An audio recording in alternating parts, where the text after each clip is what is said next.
Botany BSc third final year प्रश्न 12 टिप्पणी लिखिए। ए राष्ट्रीय उद्यान, बी अभयारण्य, सी जैवमंडल संरक्षित। 50 बार बोले हैं पढ़ने निकले वाले छात्रों को राजनीति से दूर रहना चाहिए हैं? अबे पढ़ाई लिखाई में ध्यान लगाओ, आईएएस बनो और देश को संभालो। उत्तर ए राष्ट्रीय उद्यान नेशनल पार्क्स। राष्ट्रीय उद्यान ऐसे बड़े क्षेत्र हैं जहां पर जीव जंतुओं, पौधों व जंतु को मानव प्रबंधन के अंतर्गत संरक्षित रखा जाता है। सन 1969 में नई दिल्ली में IUCN की एक सभा ने इसे निम्न प्रकार से परिभाषित किया है। ये देखो कैसे बत्तीसी दिखा रहा है ससुरा। एक राष्ट्रीय उद्यान अपेक्षाकृत बड़ा क्षेत्र होता है, एक जिसमें एक या अधिक पारिस्थितिक तंत्र जो प्राकृतिक रूप से मानव विघटनकारी कार्यों एवं अतिक्रमण से खराब नहीं हुए हों, जिसमें पौधे एवं जंतुओं की प्रजातियां तथा विशेष वैज्ञानिक शिक्षा एवं आमोद प्रमोद के प्राकृतिक या भूस्थलीय स्थान या दृश्य हों, अथवा जिसमें अत्यंत प्राकृतिक सुंदर दृश्य हों। 2. जहां देश के सब बसे महान व्यक्ति ने संभावित दुर्दशा या अतिक्रमण को रोकने के लिए या पूरे क्षेत्र से इनको हटाने के लिए प्रयत्न किए हों, अथवा पारिस्थितिक जियोमॉर्फोलॉजिकल या एस्थेटिक कारणों से इसका रख रखाव किया गया हो। और 3. जहां पर्यटकों को विशेष परिस्थितियों जैसे शैक्षणिक, सांस्कृतिक एवं आमोद प्रमोद के उद्देश्यों के लिए जाने का प्रावधान हो। Oh my God! Wow! वर्तमान स्थिति में भारतवर्ष में कुल 104 राष्ट्रीय उद्यान स्थापित हैं, जिन्हें 148 तक बढ़ाने का प्रस्ताव रखा गया है। राष्ट्रीय उद्यान का क्षेत्र काफ़ी विशाल होता है तथा इसे 3 भागों में बांटा जाता है। एक, सबसे बाहरी क्षेत्र बफर जोन कहलाता है। 2, द्वितीय क्षेत्र पर्यटन क्षेत्र क्रूइज एरिया का होता है, जहाँ पर वन गतिविधियों फॉरेस्ट्री ऑपरेशन की पात्रता होती है। 3, तृतीय क्षेत्र सैंक्टोरम कहलाता है, यहाँ पर किसी भी प्रकार की गतिविधियों की पात्रता नहीं होती है। लेकिन एक सेकंड, राष्ट्रीय उद्यान स्थापना के उद्देश्य objects of establishment of national parks. 1, वन्य जीवों एवं पौधों का समुचित संरक्षण, मुख्यतः दुर्लभ पादप प्रजातियों एवं जंतु प्रजातियों का संरक्षण। 2, जंतु एवं पादप समष्टि का संरक्षण करना। इस कार्य हेतु सरकार ने वन्य प्राणी अधिनियम लागू कर वन्य जीवों के शिकार को कानूनी अपराध माना है। 3, प्राकृतिक सुंदरता, दर्शनीय स्थलों, प्राकृतिक एवं प्राचीन सामग्रियों, वन्य प्राणियों तथा पक्षियों की सुरक्षा करना। इस कार्य हेतु लोगों को इन वन्य प्राणियों के बीच जाकर मनोरंजन की पात्रता तो दी गई है, लेकिन उन्हें किसी भी प्रकार की क्षति पहुंचाने पर रोक लगा दी गई, ताकि ये वन्य प्राणी भविष्य की पीढ़ियों के दर्शनार्थ उपलब्ध रहें। 4, पौधे एवं प्राणियों की आनुवांशिक विविधता का संरक्षण करना। 5, पारिस्थितिक व पर्यावरणीय अध्ययन एवं शैक्षणिक तथा ट्रेनिंग कार्य हेतु समुचित क्षेत्र की उपलब्धता सुनिश्चित करना। राज्यवार भारत में राष्ट्रीय उद्यानों की संख्या।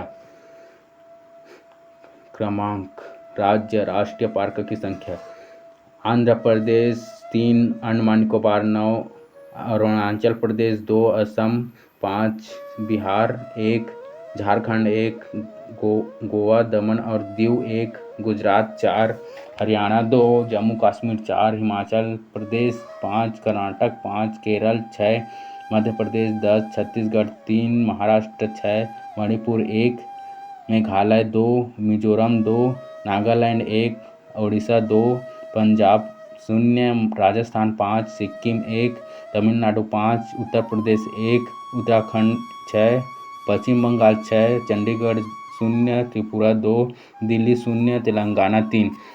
हे भगवान, ये क्या हो रहा है? मेहरबानी करके मुझे समझाइए, मेरी समझ में कुछ नहीं आ रहा है। भारत के प्रमुख राष्ट्रीय उद्यान important national park of India.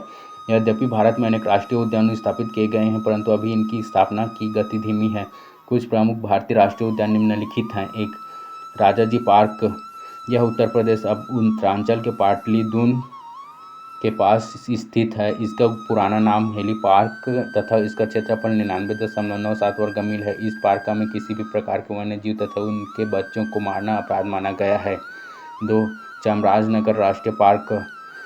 यह मैसूर कर्नाटक के जंगलों में स्थित है। इस क्षेत्र में हाथी काफ़ी अधिक संख्या में पाए जाते हैं, अतः इस पार्क का निर्माण विशेषकर इन जंगली हाथियों के संरक्षण के लिए किया गया है। 3, गिर राष्ट्रीय पार्क। यह गुजरात में स्थित है तथा इसकी स्थापना विशेषकर एशियाई सिंह एशियाटिक लायन के लिए की गई है। लगभग 50 वर्ष पहले सिंह संपूर्ण मध्य भारत एवं उत्तर भारत में पाए जाते थे, परंतु अब ये केवल इसी पार्क में पाए जाते हैं। शाबाश बेटा, बहुत बढ़िया मुन्ना। 4 कांजीरंगा राष्ट्रीय पार्क। यह असम में स्थित है एवं राइनोसिरोस के संरक्षण के लिए स्थापित किया गया है। इसके प्रजनन के लिए यहाँ विशेष व्यवस्था की गई है। फलस्वरूप पिछले 10 वर्षों में असम में इनकी संख्या में वृद्धि हुई है। 5 जिम कॉर्बेट राष्ट्रीय पार्क। यह उत्तराखंड में स्थित है तथा इसमें विभिन्न प्रकार के वन्यजीव जैसे हाथी, बाघ, तेंदुआ, भेड़िया आदि को संरक्षित किया गया है। 6 कान्हा राष्ट्रीय पार्क। यह मध्य प्रदेश में स्थित है तथा बाघ संरक्षण पार्क के रूप में प्रसिद्ध है। भारत सरकार द्वारा यहाँ टाइगर परियोजना शुरू किया गया है। इस पार्क के 2 क्षेत्रों में बांटा गया है, कोर क्षेत्र एवं बफर क्षेत्र। कोर क्षेत्र पार्क के केंद्र में स्थित है, जिसका क्षेत्रफल 940 वर्ग किलोमीटर है। बफर क्षेत्र कोर क्षेत्र के चारों ओर फैला है तथा इसका क्षेत्रफल 1005 वर्ग किलोमीटर है। कोर क्षेत्र में मानव गतिविधियां तथा जानवरों की चराई बिल्कुल ही प्रतिबंधित हैं। अच्छा, रिमिक्स आइटम है ये। 7 बांधवगढ़ राष्ट्रीय उद्यान। यह मध्य प्रदेश के शहडोल जिले में स्थित है एवं इसका क्षेत्रफल 104 किलोमीटर है। इसमें अनेक वन्य प्राणी जैसे सांभर, गौर, गिद्धड़, चौंगसिंघा, नीलगाय, हायना आदि को संरक्षित किया गया है। विश्व प्रसिद्ध सफेद बाघ सर्वप्रथम इसी पार्क में खोजा गया था। 8 इंद्रावती राष्ट्रीय उद्यान। यह छत्तीसगढ़ राज्य के बस्तर संभाग में स्थित है एवं इसका क्षेत्रफल 1258 वर्ग किलोमीटर है। यहाँ बाघ, तेंदुआ, बारहसिंगा, जंगली भैंस आदि जानवरों को विशेष संरक्षण प्राप्त है। सन 1982 में इसे टाइगर संरक्षण केंद्र घोषित किया गया है। उचित प्रयासों के फलस्वरूप इस पार्क में बाघों की संख्या बढ़ी है। चल बस, लायक है क्या? नौकांकी राष्ट्रीय उद्यान। यह उद्यान छत्तीसगढ़ के बस्तर में स्थित है। इनका क्षेत्रफल 200 वर्ग किलोमीटर है तथा इसमें बाघ, तेंदुआ, सांभर, चीता आदि वन्यजीव पाए जाते हैं। 10 संजय राष्ट्रीय उद्यान। यह मध्य प्रदेश के सिद्धि जिले तथा छत्तीसगढ़ के सरगुजा जिले में स्थित है। इसका क्षेत्रफल 1938 वर्ग किलोमीटर है। यहाँ बाघ, तेंदुआ तथा चीतल के अलावा अन्य कई वन्य जीव पाए जाते हैं। छत्तीसगढ़ में इसे घासीदास राष्ट्रीय उद्यान कहते हैं। चले एक काम कर, 200 रुपए दे और 50 रुपए काट ओवर एक्टिंग के वजह से। बी अभयारण्य सैंक्चुरियरीज। वन्य जीवों के महत्व को देखते हुए इनके संरक्षण के लिए राष्ट्रीय तथा अंतर्राष्ट्रीय स्तर पर कई प्रयास किए गए हैं। इनके संरक्षण के लिए सरकारी स्तर पर कई कानून भी बनाए गए हैं। अगर हम इनका ईमानदारी से पालन करें तो विलुप्त हो रहे जीवों की विलुप्त होने से बचा सकते हैं। भारत सरकार ने राष्ट्रीय वन नीति के अंतर्गत वनस्पति एवं जंतुओं को विलुप्त होने से बचाने के लिए राष्ट्रीय उद्यान, अभयारण्य एवं जंतु उद्यान स्थापित किए हैं। भारत में दिसंबर 2020 तक कुल 104 राष्ट्रीय उद्यान तथा मई 2019 तक कुल 543 अभयारण्य हैं, जिनमें वन्य जीवों की संरक्षित किया गया जाता है। अभयारण्य सैंक्चुरीज ऐसे वृहद वन क्षेत्र होते हैं जिनकी कोई सीमा निर्धारित नहीं होती है, जहां पर जीव जंतुओं को अनेक प्राकृतिक आवास में कम से कम मानव हस्तक्षेप के अंदर संरक्षित किया गया हो, जहां पर टूरिज्म की इजाज़त हो, शोध कार्य, रिसर्च एवं वैज्ञानिक गतिविधियों का अभाव हो। ये बड़ी अच्छी बात कही आप। भारतवर्ष के प्रमुख अभयारण्य। हमारे देश के कुछ प्रमुख अभयारण्य निम्नलिखित हैं। 1 गिर वन। यह गुजरात में स्थित है तथा 500 वर्ग मील में फैला है। यह भारतीय सिंहों का शरण स्थल है, लेकिन इसमें चीतल, चिंकारा, सांभर तथा नीलगाय भी पाए जाते हैं। 2 कांजीरंगा। यह असम में ब्रह्मपुत्र नदी के किनारे 40 किलोमीटर के क्षेत्र में फैला है। एक सींग वाला गैंडा यहाँ का प्रमुख मुख्य वन्यजीव है। 3 कान्हा शरण स्थल। यह मध्य प्रदेश में स्थित है। यह बाघ, चीता, शेर, जंगली कुत्तों तथा हिरण का शरण स्थल है। 4 बांदीपुर। यह कर्नाटक में स्थित है। यह बिसन, जंगली कुत्ते, जंगली हाथी, लंगूर बाघ और सेही का शरण स्थल है। 5 अन्नामलाई शरण स्थल। यह तमिलनाडु के कोयम्बटूर जिले में स्थित है। इसमें विभिन्न प्रकार के हिरण जैसे सांभर, चीतल, कांकड़, बाघ, चीता, सांड, सेही तथा लंगूर आदि देखे जा सकते हैं। 6 मानस शरण स्थल। यह असम में हिमालय की निचली पहाड़ियों में स्थित है। जंगली हाथी, बाघ, जंगली भैंस तथा पक्षियों में बतख, फैलिकन नामक वन्य जीव इसमें पाए जाते हैं। इसे उत्तरी कामरूप शरण स्थल भी कहते हैं। क्या बात है सर, क्या बात है सर, क्या बात, ये बात है, अरे सर क्या बात है। 7 मुदुमलाई अभयारण्य। यह तमिलनाडु के नीलगिरी क्षेत्र में स्थित है। यह लंगूर, बंदर, जंगली सांड, सांभर, चीतल, हाथी, सेही, उड़ने वाली गिलहरी, बनेट, बंदर, भेड़िया, बाघ, चील आदि का अभयारण्य है। 8 घाना पक्षी अभयारण्य। यह राजस्थान के भरतपुर जिले में स्थित है। यह साइबेरियन सारस, पनकौवा, बटेर, बगुला, स्टार्क आदि पक्षियों के संरक्षण के लिए प्रसिद्ध है। नव पेरियार अभयारण्य, यह केरल राज्य में 1900 फुट की ऊंचाई पर एक झील के चारों तरफ स्थापित है। इस अभयारण्य में सांभर, कांकड़, जंगली सुअर, सांड, हाथी, जंगली कुत्ते और बाघ पाए जाते हैं। 10 जलदापारा अभयारण्य, यह पश्चिम बंगाल में स्थित गैंडों का अभयारण्य है। 11 मुंडुंथुराई अभयारण्य, यह तमिलनाडु में स्थित बाघ, चीता, सांभर, चीतल एवं तेंदुआ का शरण स्थल है। इसकी स्थापना सन 1965 में की गई थी। मैं जानता हूं आपको कितनी दिक्कतें आई हैं। जैवमंडल संरक्षी, जैवमंडल संरक्षी ऐसे स्थल होते हैं जहां पर पेड़ पौधे व जंतु प्राकृतिक कम से कम प्रभावित, मानव द्वारा रूपांतरित एवं अवनति प्राप्त पारिस्थितिक तंत्रों व वन्य जीवों की सुरक्षित रखा जाता है। बायोस्फीयर रिजर्व प्रोग्राम को यूनेस्को द्वारा सन 1971 में मनुष्य एवं जैवमंडल कार्यक्रम के अंतर्गत प्रारंभ किया गया था। MAB के अंतर्गत संपूर्ण विश्व में वर्तमान स्थिति में 129 देशों तथा 21 ट्रांस बाउंड्री साइट्स सहित कुल 714 बायोस्फीयर रिजर्वों की स्थापना की जा चुकी है। इस प्रकार भारतवर्ष में भी यूनेस्को द्वारा संरक्षित कुल 18 बायोस्फीयर रिजर्वों की स्थापना की गई है। बायोस्फीयर रिजर्व के उद्देश्य, ये मुंह से सुपारी निकाल के बात कर रहे बाबा। इसके मुंह में पैदाशी सुपारी है, ये तोतला है। बायोस्फीयर रिजर्व प्रोग्राम के मुख्य उद्देश्य निम्नलिखित हैं। 1. प्रत्येक पारिस्थितिक तंत्र के प्रतिनिधि नमूनों की जानकारी रखना। 2. लंबे समय तक आनुवंशिक विविधता का संरक्षण करना। 3. बेसिक एवं व्यवहारिक अनुसंधान को बढ़ावा देना। 4. जैविक संसाधनों के उचित प्रबंधन को बढ़ावा देना। 5. अंतर्राष्ट्रीय सहयोग में वृद्धि करना। 6. शिक्षा एवं प्रशिक्षण के क्षेत्र में नई संभावनाओं को ढूंढना। अतः संक्षेप में बायोस्फीयर रिजर्व कार्यक्रम BRP के निम्नलिखित 4 प्रमुख उद्देश्य हैं। 1. संरक्षण, 2. शोध कार्य, 3. शिक्षा, 4. स्थानीय भागीदारी। यही नहीं, अभी और सुनिए।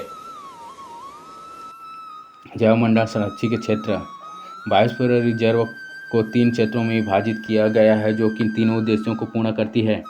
1. कोर क्षेत्र, यह बायोस्फीयर रिजर्व का आंतरिक, प्राकृतिक एवं अप्रभावित क्षेत्र है। यह विधिक रूप से संरक्षित क्षेत्र होता है जहाँ पर सभी प्रकार की मानव प्रतिक्रियाएं प्रतिबंधित होती हैं। इसके अंतर्गत पूर्ण रूप से सुरक्षित एवं संरक्षित पारिस्थितिक तंत्र उपस्थित होते हैं जो कि भूदृश्यों, पारिस्थितिक तंत्रों, प्रजाति एवं आनुवंशिक विविधता के संरक्षण में अपना प्रमुख योगदान देते हैं। 2. बफर क्षेत्र, यह कोर क्षेत्र के ठीक बाहर उपस्थित होते हैं जहां पर वैज्ञानिक अनुसंधान, परीक्षण एवं शैक्षणिक मानव गतिविधियों की अनुमति होती है, परंतु इन गतिविधियों से कोर क्षेत्र के उद्देश्य प्रभावित रहने चाहिए। इस क्षेत्र में गुणवत्ता युक्त उत्पादन को बढ़ावा देने के लिए प्राकृतिक, वनस्पति कृषि, भूमि मत्स्य पालन, वनों का प्रबंधन करने वाली क्रियाओं की अनुमति होती है। बफर क्षेत्र में मनोरंजन एवं पर्यटन की भी अनुमति होती है। इस क्षेत्र में मानव क्रियाएं ट्रांजिशन क्षेत्र की अनुमति अपेक्षाकृत कम होती है। अबे जल्दी बोल, कल सुबह पनवेल निकलना है। 3. मैनिपुलेशन या ट्रांजिशन क्षेत्र, यह बायोस्फीयर रिजर्व का परिधीय भाग होता है जहां पर बायोस्फीयर रिजर्व प्रबंधन तथा स्थानीय निवासियों के सहयोग से खेती बाड़ी, मनोरंजन, फॉरेस्ट्री तथा अवस्थापन जैसी मानव क्रियाओं की अनुमति होती है। इन क्रियाओं के माध्यम से ही उस क्षेत्र के विघटित क्षेत्र अपनी पूर्वावस्था में आने लगते हैं। इस क्षेत्र में स्थानीय समुदाय, वैज्ञानिक संरक्षण एजेंसियों, सांस्कृतिक समूह तथा स्टेक होल्डर वहाँ के निवासियों के कल्याण के लिए संधारित या टिकाऊ तरीके से कार्य करते हैं। अल्लाह माफ़ करे, बहुत मनुष्य लग रहे हो, मत करो, रहने दो, बहुत बुरे लग रहे हो। तौबा तौबा तौबा, थारा मूड खराब कर दिया। यूनेस्को संरक्षित बायोस्फीयर रिजर्व वर्तमान स्थिति सन 2020 की स्थिति में संपूर्ण विश्व में 129 देशों तथा 29 ट्रांस बाउंड्री क्षेत्रों में कुल 714 बायोस्फीयर रिजर्वों की स्थापना की जा चुकी है। भारतवर्ष में भी आज तक कुल 18 ऐसे बायोस्फीयर रिजर्वों की स्थापना की जा चुकी है। इनमें से सर्वप्रथम 1 8 1986 में नीलगिरी बायोस्फीयर की स्थापना की गई थी। इसी प्रकार सबसे अंत में international coordination council of MAB programme UNESCO के 30वें सत्र में जुलाई 2018 में इंडोनेशिया में 18वें बायोस्फीयर रिजर्व का जनगणना की स्थापना की मंजूरी दी गई। अरे बेटे, तुझे थकान नहीं लग रही क्या? बायोस्फीयर रिजर्वों का महत्व, बायोस्फीयर रिजर्व के प्रमुख महत्व निम्नानुसार हैं। 1. संरक्षण, बायोस्फीयर रिजर्व की स्थापना से प्रजातीय आनुवंशिक एवं पारिस्थितिक विविधताओं के साथ साथ भूदृश्यों के संरक्षण को बल मिलता है। जो पुनर्स्थापना बायोस्फीयर रिजर्व पारिस्थितिक तंत्रों तथा प्राकृतिक आवासों में हुई किसी भी प्रकार की क्षति को दूर करने में सहायक होते हैं। तीन विकास इससे संबंधित क्षेत्र में संधारित सांस्कृतिक, सामाजिक एवं आर्थिक विकास की सहायता मिलती है। 4 भूमि उपयोग योजना जैवमंडल रिजर्व के क्षेत्र में आने वाले भूमि के मालिक लोग, संस्थाएं, किसान, वैज्ञानिक, उद्योग एवं संरक्षण समूह के व्यापक भूमि प्रबंधन को देखने के लिए एक साथ कार्य करने का मौका मिलता है। 5 शिक्षा एवं अनुसंधान इन क्षेत्रों या रिजर्वों से पारिस्थितिक तंत्रों को पुनर्स्थापित करने, उनका संरक्षण एवं विकास करने के लिए बहुत सी जानकारियाँ प्राप्त होती हैं। इसी प्रकार अनुसंधान कार्यों में मानवीय क्रियाओं के कारण प्रभावित भूदृश्यों की पुनः स्थापना के तरीके भी मिलते हैं। 6 स्वास्थ्य परिस्थितिक तंत्र बायोस्फीयर में रिजर्व मृदा अपरदन को रोककर जल के फव्वारों की सुरक्षा करके तथा मृदा की गुणवत्ता को बनाए रखने के लिए अपघटकों का रखरखाव के पारिस्थितिक तंत्रों का प्राकृतिक रूप से संरक्षण करते हैं। अरे कहना क्या चाहते हो? डी, जैव विविधता में कमी या हानि या खतरे। जैव विविधता में विगत वर्षों में लगातार कमी आती जा रही है। जैव विविधता में कमी के प्रमुख कारण मानव का प्रकृति में बढ़ता हस्तक्षेप ही है। जैव विविधता में कमी निम्न कारणों से होती है: ए प्राकृतिक कारण एवं बी मानव निर्मित कारण। ए प्राकृतिक कारण: 1 मृदा वायु एवं जल प्रदूषण, 2 बाढ़, सूखा एवं भूकंप, 3 अत्यंत कम आबादी का होना या क्रांतिक जनसंख्या का होना, 4 विदेशी या एक्जोटिक प्रजातियों का आगमन, 5 परागण करने वाली स्रोतों की संख्या में कमी, 6 संक्रामक रोग, 7 विदेशज प्रजातियों की उपस्थिति, 8 संक्रामक रोग। बंद करो, हाथ जोड़ के मैं मोदी साहब से गुजारिश करता हूँ। बी, मानव निर्मित कारक। 1 आवासों का नष्ट होना।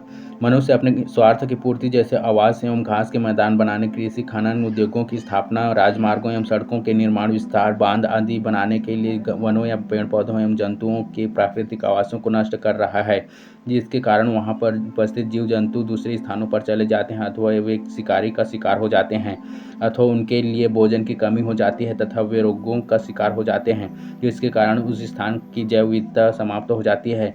उदाहरण, हमारे देश में अकेले पश्चिमी घाट में तितलियों की लगभग 370 प्रजातियां उपलब्ध हैं, जिसमें से लगभग 70 प्रजातियां आज विभिन्न कारणों से लुप्तता के कगार पर पहुंच चुकी हैं। साला ये दुख का खत्म नहीं होता बे। 2 शिकार। मनुष्य प्राचीन काल से ही अपनी भोजन एवं अन्य आवश्यकताओं की पूर्ति हेतु जंतुओं का शिकार करता आया है। जंतुओं में खाल, टस्क, फर, मांस, औषधियाँ, इत्र, सौंदर्य प्रसाधन सामग्री एवं शोभाकारी या सजावटी सामग्री के लिए उनका शिकार किया जाता है तथा इनका व्यवसाय को उपयोग किया जाता है, जिनके कारण जंतु विविधता में कमी आती जा रही है। 3 अतिदोहन। प्रकृति में उपस्थित पेड़ पौधे एवं जंतुओं का विभिन्न प्रकार से उपयोग किया जाता है। आर्थिक रूप से उपयोगी प्रजातियों के साथ साथ प्रयोगशाला में विभिन्न प्रकार के पेड़ पौधे एवं जैव जंतुओं का उपयोग वृहद स्तर पर होने के कारण उनकी संख्या लगातार कम होती जा रही है और ये विलुप्तता के कगार पर पहुंच चुके हैं। उदाहरण, घटपर्णी, नीटम, साइलोटम पौधे एवं मेढक एवं जंतु, व्हेल, मछली का उपयोग औषधि बनाने एवं मांस प्राप्त करने में लगातार उपयोग होने के कारण आज इनकी संख्या में कमी होती जा रही है। इसी प्रकार पोडोफाइलम, एकोनिटम, राइस्कोरिया, राजफिलिया, काप्टिस जैसे पौधों का औषधीय उपयोग होने के कारण इनकी संख्या भी लगातार कम होती जा रही है। इसी प्रकार ये अतिदोहन का शिकार हो चुके हैं। भाई साहब कुछ ज़्यादा नहीं हो गया ये? मतलब कुछ भी। 4 अजायब बघरों व अनुसंधान हेतु संग्रहण। आज संपूर्ण विश्व में जंगली पादप एवं जंतु प्रजातियों को अध्ययन, अनुसंधान कार्य एवं औषधियाँ प्राप्त करने के लिए जैविक प्रयोगशालाओं में संग्रहित किया जा रहा है तथा मनोरंजन हेतु उन्हें अजायब बघरों में कैद किया जा रहा है। बंदर, चिंपांजी जैसे प्राइमेट्स का उपयोग अनुसंधानशालाओं में उनके आंतरिक संरचना एवं अन्य प्रकार के अध्ययनों में किया जाता है, जिसके कारण इनकी संख्या में लगातार कमी आती जा रही है। 5 विदेशज प्रजाति का परिचय। आज हम विभिन्न प्रकार की विदेशी पादप एवं जंतु प्रजातियों का आयात कर अपने स्वार्थ की पूर्ति करते हैं। इन विदेशी पादप प्रजातियों के आगमन या परिचय के कारण देशी प्रजातियों के समक्ष भोजन एवं आवास जैसी समस्याएं उत्पन्न हो जाती हैं। 6 कीटनाशकों का उपयोग। कीटनाशी एवं खरपतवारनाशी रसायनों के उपयोग से भी जैव विविधता को प्रभावित करना प्रारंभ कर दिया है। इसके लगातार उपयोग के कारण बहुत सी पादप एवं जंतु प्रजातियां समाप्त होती जा रही हैं। 7 प्रदूषण। पर्यावरण प्रदूषण आज सर्वाधिक विकराल समस्या है, जिसके कारण आज वायु, जल, मृदा, समुद्र, तालाब आदि प्रदूषित हो चुके हैं। इनके कारण और जीवधारियों को सांस लेने हेतु शुद्ध वायु, पीने के लिए शुद्ध जल, पौधों की वृद्धि के लिए शुद्ध मृदा एवं जलीय जंतुओं के आवास हेतु प्रदूषण रहित जल मिलना मुश्किल हो गया है। अतः वे विभिन्न प्रकार की बीमारियों का शिकार होते जा रहे हैं। परिणाम स्वरूप इनकी मृत्यु हो जाती है। इस प्रकार प्रदूषण के कारण भी जैव विविधता में लगातार कमी होती जा रही है। 8 पारिस्थितिकी स्थापना। यह जब किसी स्थान पर कोई नई प्रजाति का समावेश किया जाता है तो वह प्रजाति उस स्थान के अधिकांश भाग को घेर लेता है, जिसके कारण पूर्व की प्रजातियां स्थानाभाव के कारण लुप्त होने लगती हैं। 9 अन्य कारण।